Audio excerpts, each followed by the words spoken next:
One can choose to go back toward safety or forward toward growth. Growth must be chosen again and again. Fear must be overcome again and again. Abraham Maslow. And we must choose to either stay safe and be comfortable or to step out and fight the fear that's within us. When we choose to fight the fear and take a step out of our comfort zones, we tend to grow a lot quicker.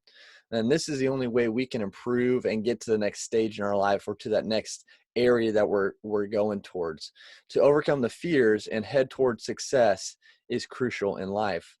And today we have Amanda Foust on the show. Amanda is a certified high-performance coach who coaches and teaches success-driven business owners and leaders to develop the daily habits and the growth-oriented mindsets they need to gain more clarity, increase productivity, and make more money. So Amanda, welcome to the show today. Yeah, thanks for having me. I'm so excited to be on. Yeah, we're so glad you're here. We're so excited to be able to just learn from you about goal-oriented mindsets and growth-oriented mindsets. And so I guess starting out, if you want to tell everybody kind of a little bit about your story and a little bit about your story and what got you doing what you do. Yeah, so I'll try to summarize a little bit. Cool. So I am, as you said, a high-performance coach, certified high-performance coach, and I've been a certified life coach for 5 years and a recent high-performance coach. So I had graduated from Indiana Wesleyan University with a bachelor's degree in leadership. And while I worked there, though I got a lot through my degree, I got the most out of where I worked at Indiana Wesleyan. And that was in a department where they offered life coaching services to students. So I absolutely loved working there, and God definitely knew to place me there, because after graduation, those were the people I stayed in touch with, were people from that department. And one of the life coaches there, she actually went on to start a training program for other life coaches. Oh, wow. And she was certified to certify life coaches, if that makes sense. Yeah, that's awesome. So when I heard about that, she had actually reached out to me when she was first starting it. Okay. And I had just brought home our first daughter. And she was 2 at the time we adopted her, and then immediately got pregnant afterwards.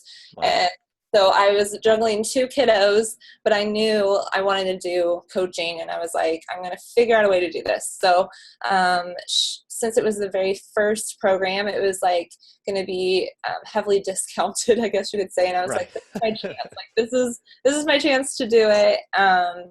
Just in case it's not something I want to do, I'm not going to go into too much debt or anything like that. So, when you're right out of college, you think that way. For sure. Yeah.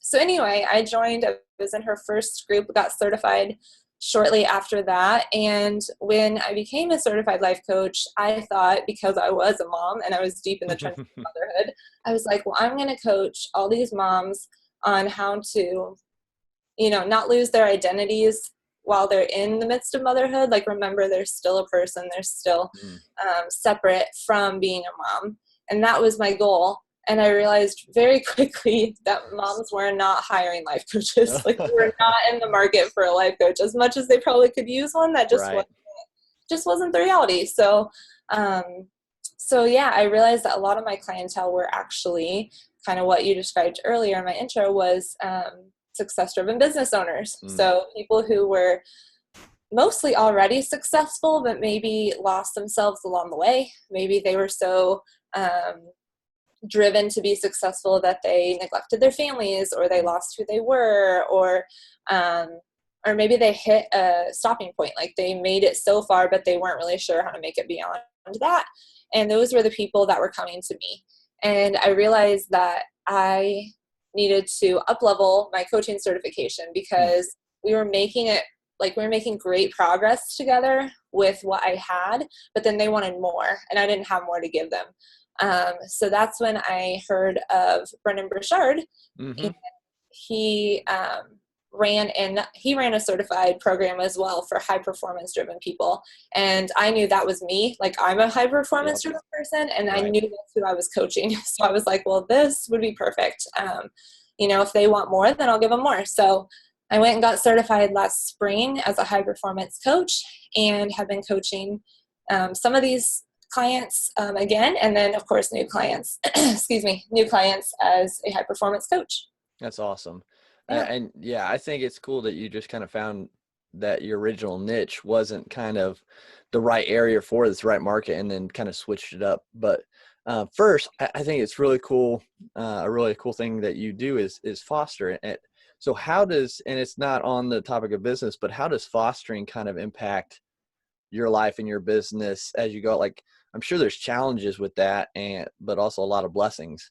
You mean with my kids? Yeah, just being able to foster and adopt and all that Yeah, stuff.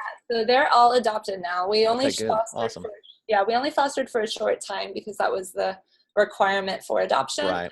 And we probably will jump into it later on in life, back into it. But yeah, it's actually been really awesome to connect both what I do Mm-hmm. with being a mom because, um, you know, being able to teach my kids these like concepts early on. I didn't learn personal development concepts till I was an adult, Yep. and be able to start them out with growth mindsets. Like we have, I don't know if you've ever heard of the Big Life Journal, but it's this personal development thing for children, and they Okay. have journals where they can, when they hit a certain age, they can journal about personal development topics.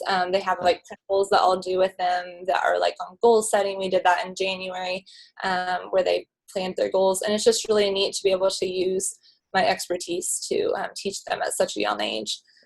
So Yeah, for sure. And just following you on social media and everything, seeing some of that, it's just, I thought that was a cool part and a cool aspect that not many really think about or see. And so with the adoptions and being able to just speak into your kids' lives, I think that's huge, especially for the future. yeah, Um, and to go along with that too is the person who originally trained me as a life coach. She mhm. actually went on to develop a program for specifically for coaching children, and That's I went awesome. through that program as well, and that was one of my favorite programs I bet. to do because yeah, it just feels like you're leaving a legacy. For sure. Yeah. And it's so important uh, to impact the younger generation. And I interviewed a guy, Jake Worrell, about his program Iron Impact and how they're reaching out to athletes in that age group, the younger age group, to impact them positively as they go out. It's a faith-based one, and so it's just cool to see people make an impact in the younger generation because it's so important. Yeah, But agreed. yeah, but as far as your life coaching, your high performance business, what was the most challenging thing you saw kind of starting or getting that ball rolling with developing clientele and everything? Yeah. Oh, you want to know what, as far as clientele goes, or Or just any challenge? Yeah, not just getting clientele, whatever you faced, I guess. Yeah. okay? Because when I heard this question, I was jumping back into motherhood as Oh, no, well. that's fine. Absolutely. Okay, because there are a lot of people now juggling parenting, Mm-hmm. starting their own businesses, and for me, I knew it was important that I wanted to stay home for my kids. That's not the case for everyone, and that's fine. But for me, I wanted to do that, and it was a challenge. I My bet. I have three in school, and my youngest is still home. He's home on half days, so Yeah. I do get those mornings to work. But for the Mm-hmm. most part, it's difficult to balance it all and to do it both well. Um, so that was the challenge, was time management, and Mm. also I was convinced I had to separate work from my personal life. Like I thought there needed to be very clear boundaries, and there does in some cases. I mean, obviously, if I'm coaching a client, I'm not going to have my child, right next to me. Right. But there's also a lot of ways where you can integrate work and home life, and it works really well. And that's when things started um, to flow a little bit better in our family. So, if I'm working, I also I run a writing business, but I won't Mm-hmm. get into that. But basically, if I'm sitting there like writing for a client, and my son comes in and is like, "Can you read me a book?" Like I can stop and read to him. Like Right. that's why I stayed home, was to be able to do those things. Or if my other son, he was really interested in my podcast microphone for the longest time. Like he just likes gadgets. Yeah. And so instead of being like, well, obviously I told you earlier that he Yeah.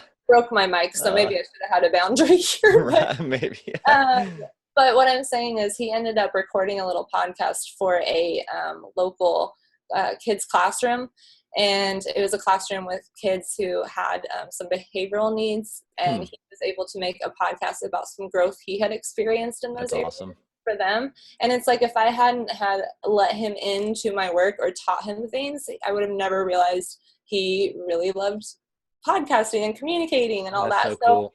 I mean, I could just name so many examples, but I think integrating my work and home life in certain ways is how I was able to overcome that challenge and Yeah. not feel so guilty if I'm not with my children, or feel so overwhelmed with my workload, because I know that, like, I do let them in certain times. So That's so cool. Yeah, that's an awesome perspective that not a lot of people really think of, is the home life balance and integration that you can do with it. And they think that you have to have these structured, non-malleable boundaries between everything. And it's cool to kind of see you have that interaction and be able to do that. So, and that's awesome that he's already getting into podcasting. So he'll be the next big one, right? oh my gosh, he was made for it. He's That's better. awesome.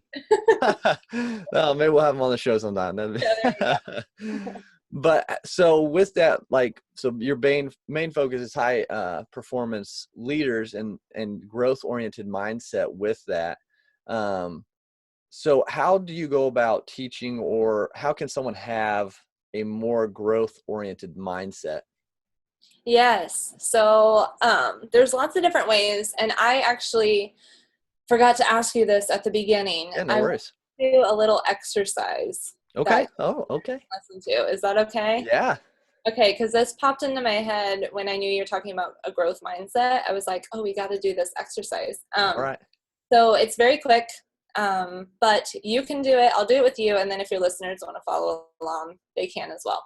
Perfect. But I love to be able to tell whether or not somebody is already living in a growth oriented mindset, or if they are living in scarcity. And I want to say before we do it that, like, you can change, you know? Oh, So for sure. say somebody gets scarcity and they feel terrible about it. Like, don't feel terrible about it, because there's steps to change. When I did this exercise, I was in scarcity, and I think we can fluctuate. Like, sometimes we do fall into those mindsets. So don't feel bad about it. It's just a good awareness exercise. Absolutely. So what I want you to do, I don't know if you have a piece of paper. If not, you can think it through. But I want you to write down or think about 5 things that you want. So 5 things that you want. Okay. And then your listeners can either pause and do this and replay the podcast when they're ready. But write those down and then let me know. Okay. This is going to be good to see where I'm at. Hopefully we'll see. Hopefully it's not a bad thing. No, it'll be a good thing. It's always good to know where you're at. Exactly. It's just with life. Yeah. Let's see, I got 3. And they don't have to be super in depth, just the 5 Gotcha. things that pop in your mind that you want. And all right, got them. Okay, perfect. Now I want you to look at your list and see how many of those things do you already have?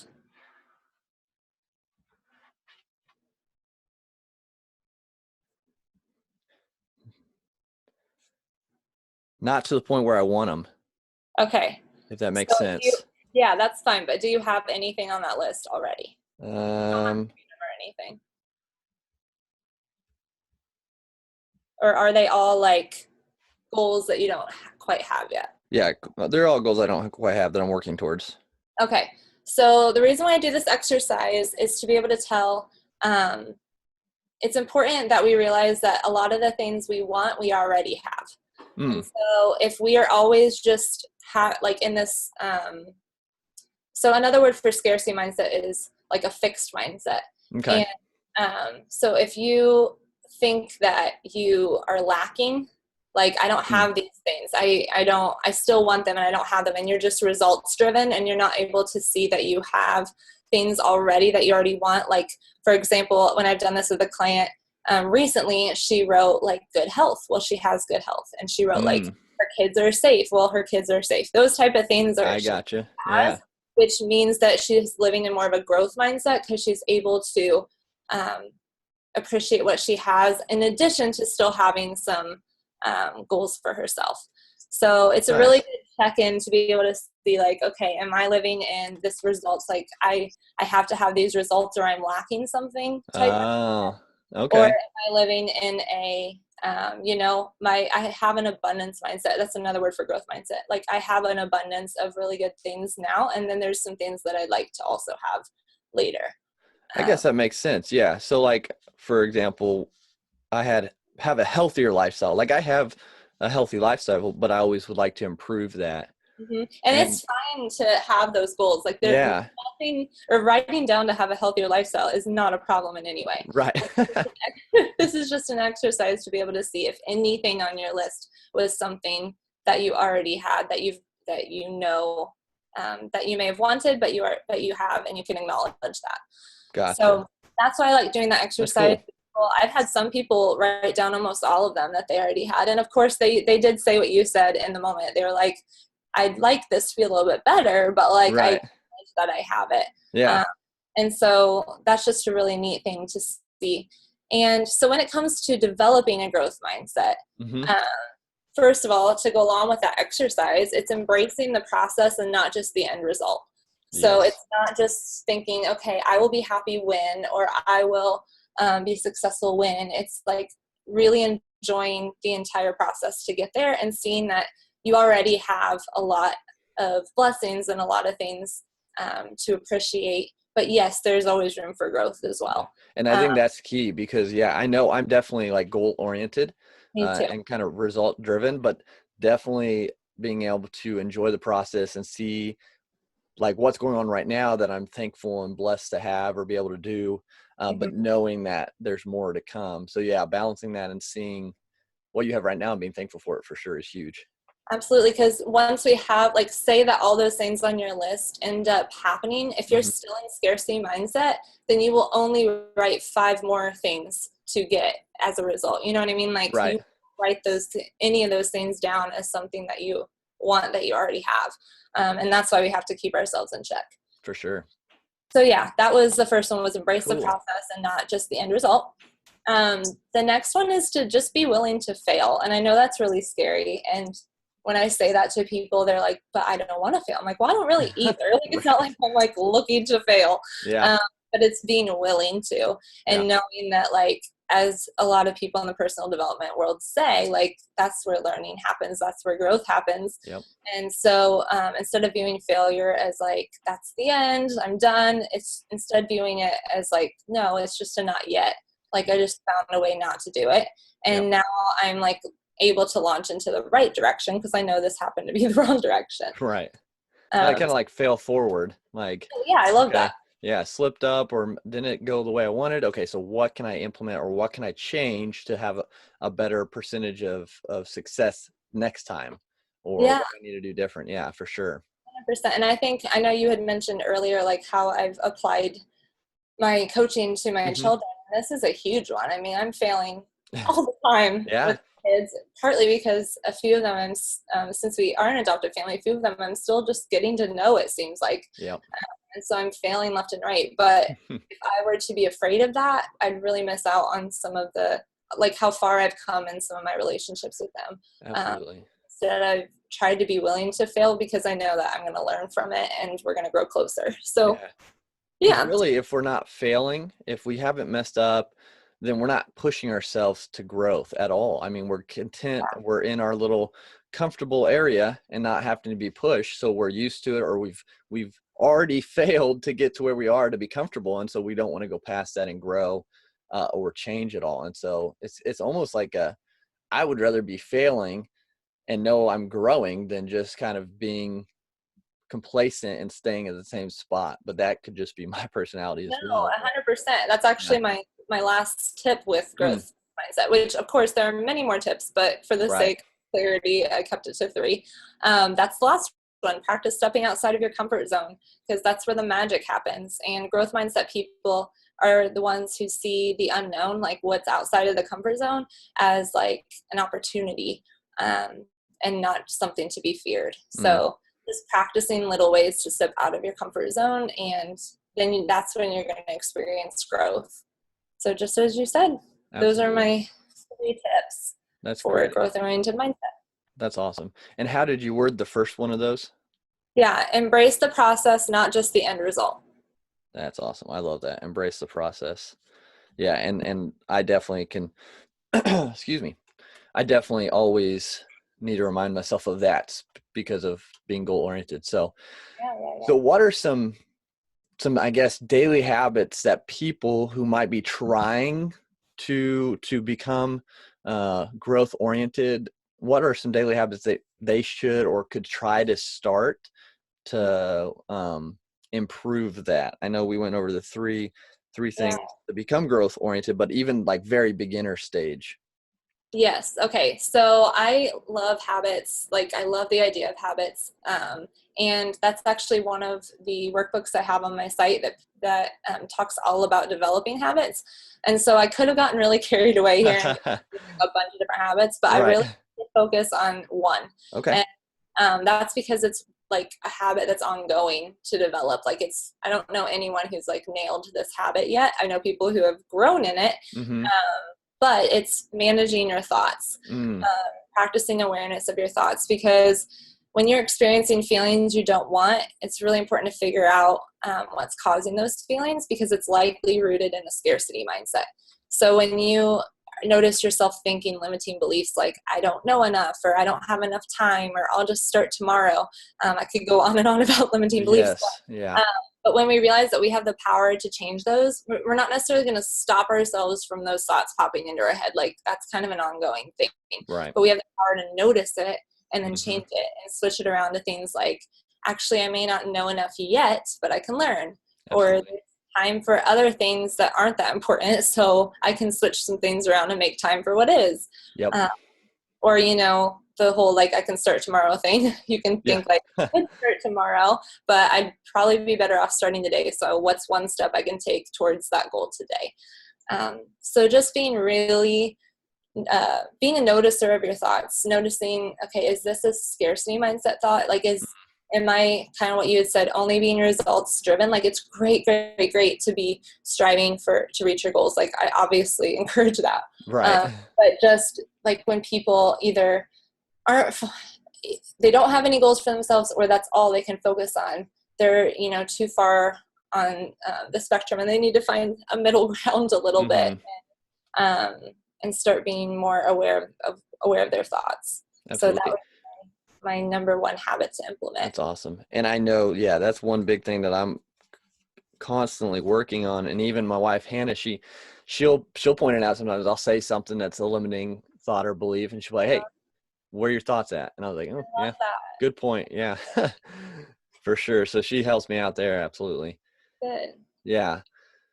So Amanda, we got Pencil Leadership has 5 different traits, and we got a couple questions we like to ask before we close out the show with our guests. The first one is, so who has impacted your journey the most? It might be a mentor or coach or someone of that nature.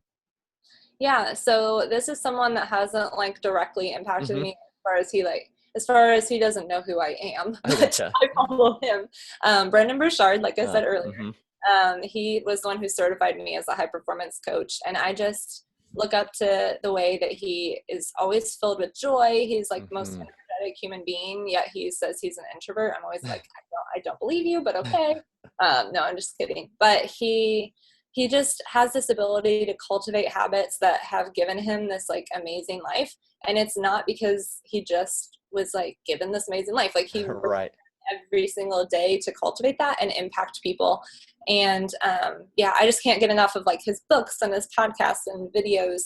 I'm always amazed he has more to say. Like I'm like he'll make a new one and I'm like, how did you have anything more to say? Like Yeah. you've said so many wonderful things.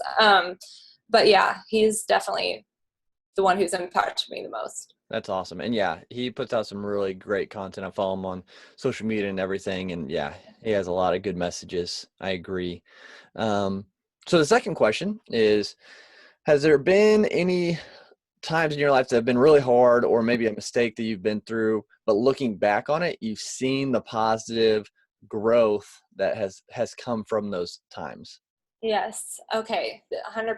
So this is actually kind of a recent example. Okay.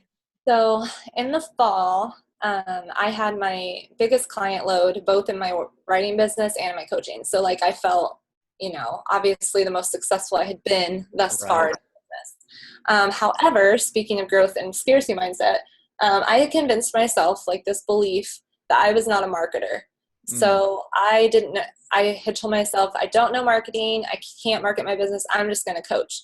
And I realized that that was not going to work, because what happened was all my clients, they're in a program and it's a certain number of weeks, and then the program, finishes. Yep. And when it finished, I didn't have clients because they Mm. all completed, and I spent my whole time investing in them as a coach and not telling anyone else that I coached. Like I wasn't out there marketing in any way. And so when they completed, I was like left with nothing. Mm. And that's because typically before everybody kind of overlapped and it just kind of worked for like, Right. that's very rare for that to happen for 5 years, but it really did. Like it always worked. And so this was the first time that it just didn't. And so I was like, what do I do?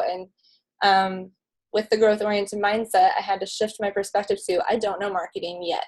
And then that's when I dove full on into marketing for like months. I interviewed people who I knew were really great marketers. I read all the things, listened to all the things, took courses, like just went all in. Yeah. Um, and it was like the best thing ever, because even though it was really hard to go through that, I would have never learned marketing otherwise. Like I would have just continued on that Right. path because I Yeah. enjoy coaching and that's what I wanted to invest my time in. But yeah, now I feel like it's been amazing because the people I am coaching and the people that I work with in my writing company are people that I want, like they're like my ideal people, because Mm-hmm. I spent time marketing to my target audience That's and learning awesome. how to do that and learning how to reach them. And it's just taken everything to the next level that wouldn't have happened otherwise. And so it's neat to look back on and think, wow, that was really hard. But like, I'm really glad that I chose the right mindset to have so that I Mm-hmm. could jump in and learn something new. That's so awesome. Yeah, just learning from the hard times and actually making a change. That's so huge that we could all learn from. Yeah. Um, so thank you for sharing that. So the Yeah. third is, what positive mark after everything is done for you here on earth, do you want people to see from your life? Yeah. Um, I don't know that I like can summarize it into one sentence. I think it's more just like a concept Yeah. almost. But like what I really want is for people to like celebrate who they are now, not feel like there's something broken with them or wrong with them, Mm-hmm. but to know that like God created them Yeah. for an amazing, amazing life.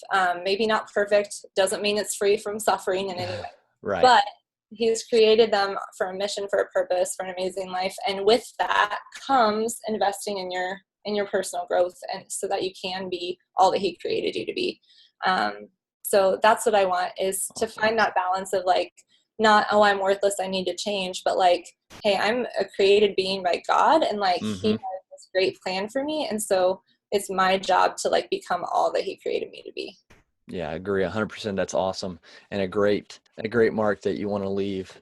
Um, so Amanda, again, thanks for being on the show. Is there any way or anything that the audience can find you on, or anything that you have going on for them? Yeah, so if anybody wants, I have several different freebies on my website about these type of topics at highperformanceinsider.com. I also run a podcast called High Performance Insider Podcast, and then have some articles on there about these topics as well. So if you want to check out my services or any free tools around personal development, definitely check out highperformanceinsider.com. Absolutely. And yeah, guys, check Amanda out on all that social media, websites, everything. You're going to get some great content from her as well. But just remember, guys, from today's episode, embrace what's going on, embrace the process. Um, don't let fear overcome you. Step out of the comfort zone for growth and manage those thoughts. So just some great stuff that Amanda shared with us today. So thankful, Amanda, again, for you coming on and sharing all that with us. Of course, thanks so much for having me.